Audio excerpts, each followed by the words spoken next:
All right, welcome back to another edition of Road to Retirement. I'm Tony Marlette Jr. at Brookside Tax, along with Tony Shore at Gradient Investments. Good morning, Tony.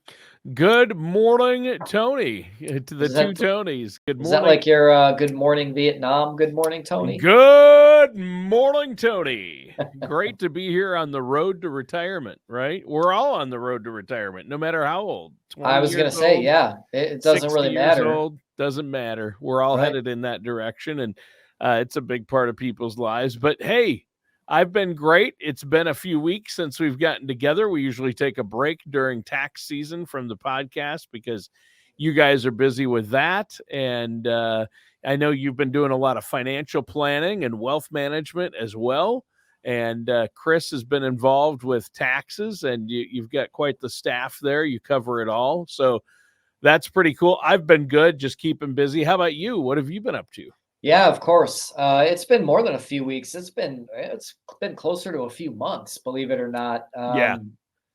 At the very soonest, we at the very latest, we did one in February, and that would have been like the Yeah. very beginning of February. So, but I've been really good otherwise. Got a 1-year-old now, believe it or not. Uh, he's Wow. been, yeah, he's getting bigger. Like every day, Sure. he's crawling around. He's starting to walk a little bit, say some things. So, been really busy with that. That never ends, as you know. Yeah, it's just it's gonna get harder and harder to deal with you.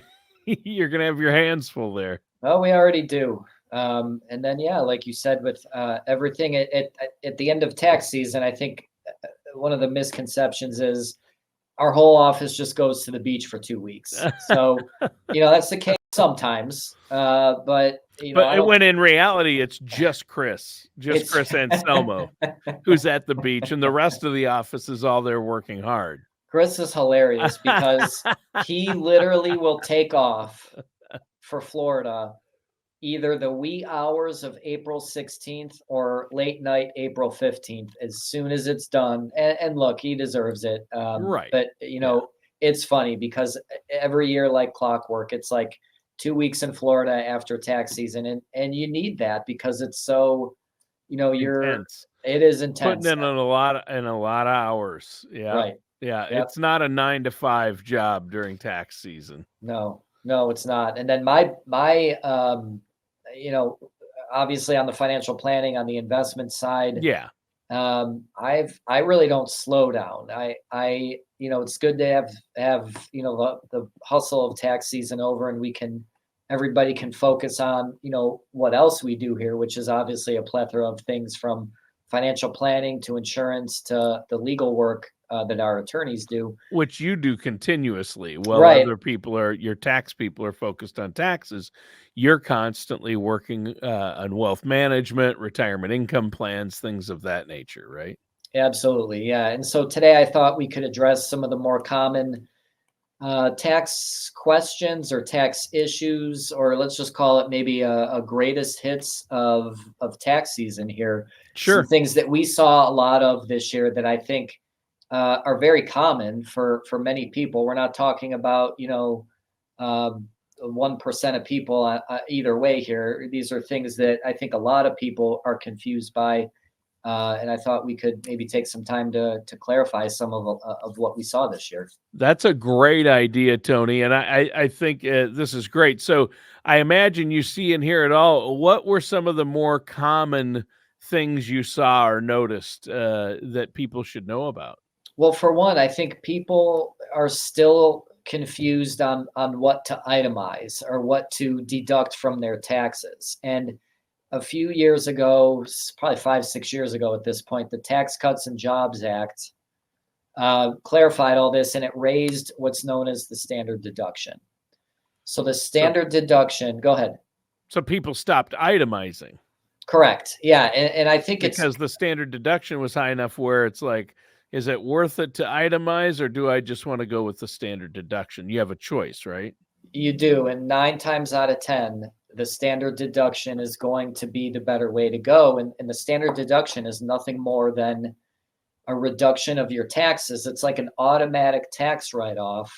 And it's, staggered by age range and filing status, whether you're married or single. So if you're, say, married and you're filing a joint return and you're 65 and over, standard deduction's like close to $30,000. So that's your Wow. $30,000 write-off right there. So when people come in and they said, well, I donated $500 to my church, I gave to Wounded Warrior, I donated a bunch of clothes to Goodwill, I want to write this stuff off. And we say, okay, fine. How much did you do? And it comes out to be, $1,500 or $2,000. And we're not saying that you shouldn't do those things anymore. Continue to do those. They're good things to do. You're getting the better benefit with the standard deduction. And that's why we don't take a lot of the itemizations. Okay. Okay. So, and you look at a person's situation to figure that out, but that's something that people need to be aware of. Because I remember my mom was a CPA and she always did our taxes. And before that standard deduction situation, when she was doing our taxes, she would like, what did you spend on this? Save your receipts for this. Tell me this. And so, she would whittle it away with all the different deductions. Yeah. So For sure. And I mean, it's if you think of it, that's a great point. I don't know if I knew that your mom was a CPA, by the way. yeah, yeah. She was a bookkeeper for years and did taxes for small companies, a few small businesses in Worthington, Minnesota, where I'm from. And she, since I started earning an income, she's done my taxes, and then she did my wife and I's taxes. But that stopped. She has Parkinson's, so she's in a home now, and had to stop doing our taxes. Yeah. It was before the standard deduction, the Tax and Jobs Act. Yeah. Before that. And if you think about it, it's actually, I think it's beneficial for everybody. It's beneficial for Oh yeah. taxpayers. It's beneficial for the tax preparers, and it's beneficial for the IRS because Yeah, all they're the way not around. right. They're not going through and kind of picking through everything and saying, okay, I mean, I can't imagine what audits used to be like back then. Oh, If you're itemizing $100 here and $200 there, I'd rather I tell people just take the standard deduction. That includes property taxes, state and local taxes are included in that number too. yeah. Excellent. Okay, so the standard deduction is one. What's Yep. something else that So people might not be aware of or you see a lot of? we saw either lower refunds or higher amounts that people were owing this year with everything else being equal. So somebody would say, We got owed this. more Yeah. this year. Yeah. Unless you have different circumstances, like for my wife and I, this was the first year that we were able to claim our child. So we had totally different circumstances than we have in years past, but Sure. same income as last year. Why do I have more taxes? Well, Right. for the people that are on Social Security, the more income you have, earned income, some people still work and collect Social Security, more of your Social Security benefit becomes taxable. With inflation, there's also a concept known as bracket creep, where inflation being, let's just call it, I don't know, I know right now we're still around 3.5%. Your tax brackets creep up too to keep up with ongoing inflation, and then ideally with inflation, people are getting paid more. So you're seeing lower refunds and you're seeing higher amounts that people owe. Again, with everything being relatively the same, just for concepts like that. Yeah. Yeah, okay. So, and that makes sense. Yeah, my wife and I, the problem with us is our kids are dropping off, so we no longer have that deduction. I saw a lot of that too The this year. child Where, deduction, yep, where our kids are growing up. As you get older, you lose some of that power, and all of them now are off. So it's like that's a big difference. And we for had 3 on, and then we went from 3 on, and within 3 years they're all off our taxes, so you can no longer get that deduction, that child yeah, you're credit, right. the child You're tax right. credit. It's staggered too by age, and so the thing I would tell people is it's kind of a hard way to find out, but at the same time, if you were relying on that in years past, talk to your HR and increase your withholding to make up for that. you're going to take home less in your check, but at the same time, you'll end up owing a little bit less or getting, the larger refund if you want that. Yeah. Okay. So that's important to understand is what deductions you have and what to expect. I think that's where my wife and I went wrong is it kind of blindsided us. Right. The And last that, few years it's what we owe. We were so used to getting money back, sure. and then all of a sudden we start owing each year, and it's gone up the last 3 years Right. in what we owe. It's like, whoa, what's happening here? Right. And that actually brings me to the third thing, which is this, people that would say, I don't want to owe. I don't want to owe the IRS money. I don't want to owe. I don't want to owe. Right. That's fine, but remember, it's your money throughout the year. If you have a debit and you have to owe the IRS money, it doesn't mean you're in trouble. As long as you pay it by April 15th, you're Sure. not in any kind of trouble. You may get a penalty for, if you owe a lot and you had a serious lack of withholding, but at the same time, it's your money throughout the year. I tell people, I think the sweet spot is $500 each way. So if you are, say, you owe 500 or less, or you get a $500 or less refund, you're doing pretty well.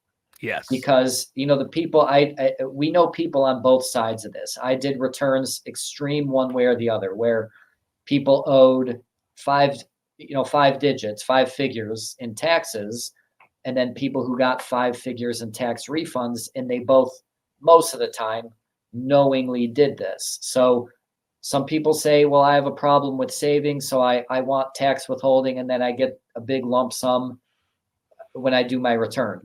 Other people say, I want my money, and I want the government to tell me how much I owe based on my income. So those are kind of extremes, but I think the best place to be is 500 one way or the other. Yeah. Yeah, and I've heard other financial advisors say that, echo that, and financial experts and tax experts say, ideally you get nothing back and you owe nothing. That would be perfection, That's the right? perfect world.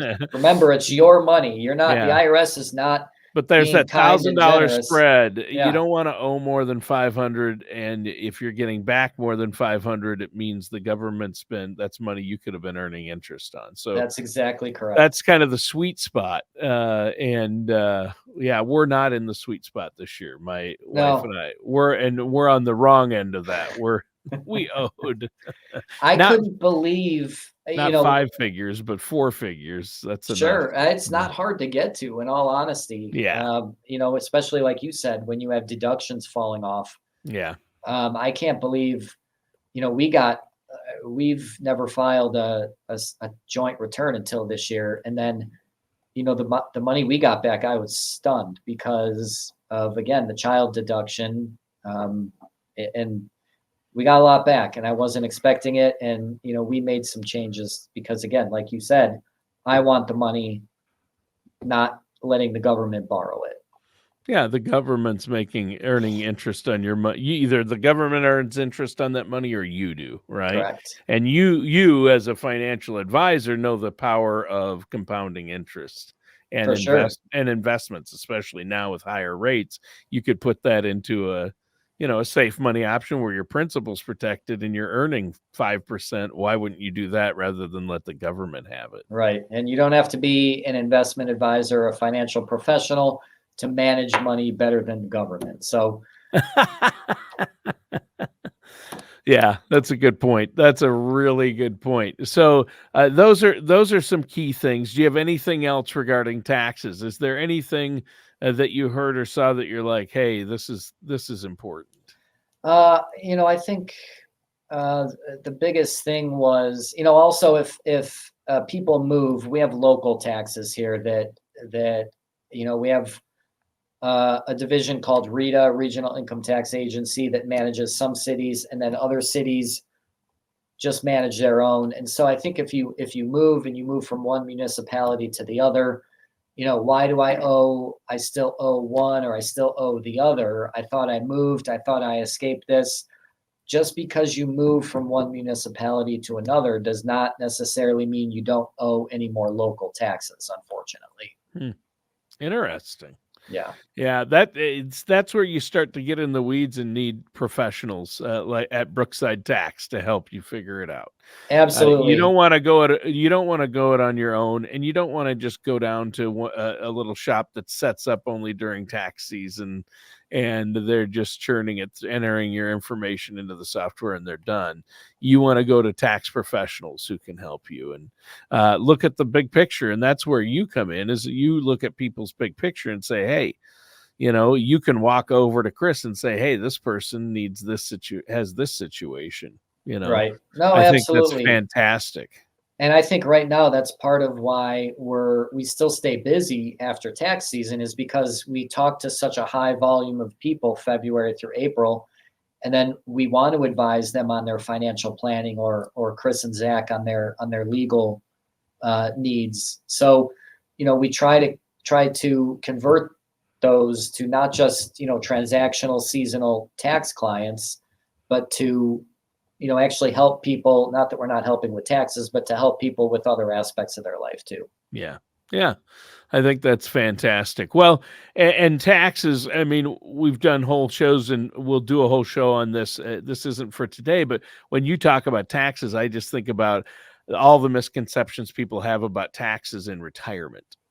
The That's a big taxes they're one. going to end up with in retirement. They think, hey, I'm not working anymore. I don't need to worry about taxes. But Yep. a lot of people do, right? Absolutely. Yeah. That IRA, that 401k, that pension, every penny of that is taxable income. It's not like Social Security where it's tiered. Right. All of that is taxable, and it's Yeah. state taxable too. And you mentioned Social Security earlier. Just to clarify for our listeners, what's the tax situation again on Social Security? Up to a certain amount can be taxed if you make enough income. Yep. So if you file before your full retirement age and you have earned income from a job, so say you quit your full-time job, you say work part-time and file Social Security. If you do that before your full retirement age, you can earn around 22,000 per year without paying more taxes on your Social Security. Some people get into that where they don't realize, like, they're filing before their full retirement age, and if you're earning 35,000 per year and collecting Social Security, a lot more of your Social Security is going to be subject to taxes. Yeah, up to 85%, I've heard, 85%. Yep. of your Social Security Correct. can be subject to tax depending on what your show has earned income. And Correct. when you withdraw money from a traditional IRA, that counts as earned income, doesn't it? Not for purposes of Social Security. Oh, okay. I No, thought it that does could not. raise how much your Social Security is taxed. Not for before full retirement Oh, age. okay. So if you're after your full retirement age, you have earned income, you can earn $1 million a year if you want and not pay more on your Oh, okay. Social Good. Security. Good to know. Well, this has been a great show, Tony. We should wrap it up. But before we do, let our listeners know how they can get a hold of you. Yeah, of course, at brooksidetax.com. They can call us 440-886-3550. There it is on the screen for those of you who are watching. You can visit our Facebook page, our YouTube channel as well. We have all kinds of good stuff on there from Aaron, our marketing manager, who is not going to be happy with my choice of shirt today, by the way. It's looks a little The trippy on pattern camera was, here. Yeah. yeah. I had to look away momentarily. Every time you move, it's like, wow. Cover your eyes. Yeah. Yeah. I've made that mistake a couple of times. But after doing some video, I'm like, there's certain shirts. I'm like, well, I can't wear this one. Yeah. Yeah. Yeah, no, it looks good though, Tony. You look great. And again, thanks for listening. The road to retirement is paved with gold if you work with Brookside Tax and Financial. Come to here and we will ensure that. Yep, of course. All right. Thanks, Tony. Great All show right. today. Thank you, Tony. Have a good day. Yep, you too.